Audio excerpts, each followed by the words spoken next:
Hello friends, I am Deepanshi Sharma. Welcome to my YouTube channel Genius Deepanshi, and I hope you are doing well. Today I will discuss this pattern, and in this pattern I will use nested for loop to understand or build the code in C language. But before creating the nested for loop, firstly we declare integer type variable that are used in nested for loop.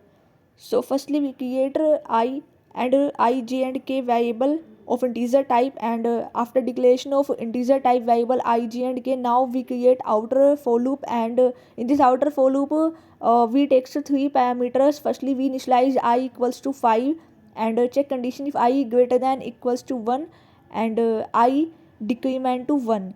Now we create two in a loop. First is for spacing and second is for moving the columns.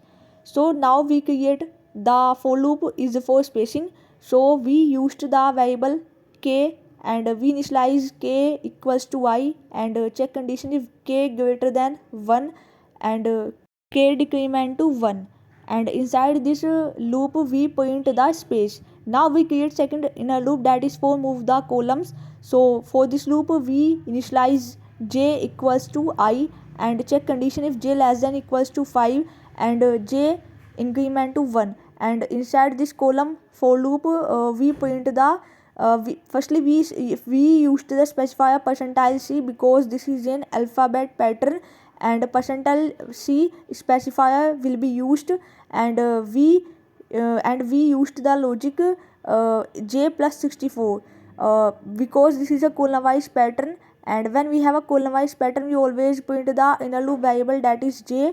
So we print j plus 64, and outside both of these inner loop we used backslash n for new line. So when you compiled this program there is no error and it is successfully compiled, and when you run this program the accurate output is shown as below.